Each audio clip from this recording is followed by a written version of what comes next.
Bilang isang OFW, gaano kadalas o kadalang umuwi ang tatay mo?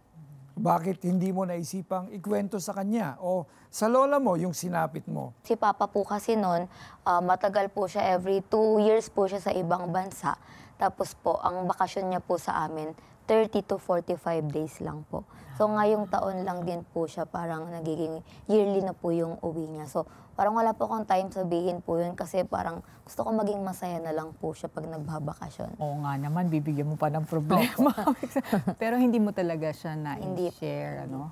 So ano yung naging reaction mo nang maramdaman mo ang nangyari, yung pagbumolesta sa'yo? Daman ko po noon, nagalit po talaga ako and nalungkot kasi bakit yung tito ko?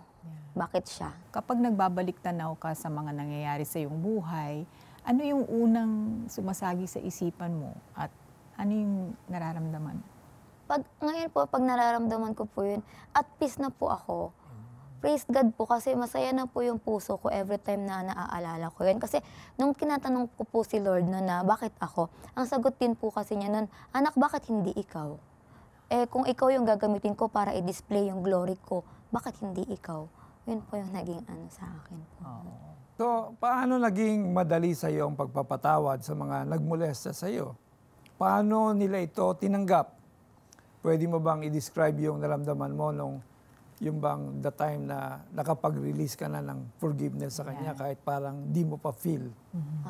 Siguro po nung una, ayoko po talaga. Siyempre po galit po ako, may ginawa po sa akin hindi maganda. So galit po ako nun. Pero po, yun nga po, nakakarinig na po kasi ako nun ng mga preachings na ayoko pong lumaki na may daladala po akong basura. Ayoko pong lumaki na parang meron akong daladalang hindi naman po maganda, hindi maayos. So gusto ko pong magpatawad kasi yung pagpapatawad po, hindi lang po yun para sa tao na maging masaya siya, kundi para po yun sa akin, na gumaan din po yung pakiramdam It's really ko. for you, Yes diba? po. Forgiveness is really to give you freedom. Yes po. Diba? Ayoko pong parang makulong yung sarili ko sa galit. Gusto ko pong makalaya sa bilangguan po. Ayun. Ayun naman. So, nabigyan ka na ng wisdom ni Lord during that time, no? Opo. Na makapag-release ng kapatawaran. Kapatawaran. Opo. Sige nga, I just wanna explore, no? Kung hindi ka nag-release, ano kaya ang magiging result? Hindi mo... Siguro po hanggang ngayon, galit po ako sa pamilya ko. Siguro po hanggang ngayon po, hindi po kami maayos. May reconnection na rin naman na po kami sa amin ngayon. Agiging okay na po kami ng... Opo, may reconnection na rin po. Pero nung una po, wala talaga. Pinatawad ko lang pero walang reconnection, walang reconciliation po. Ayun. Pero ngayon, okay. So,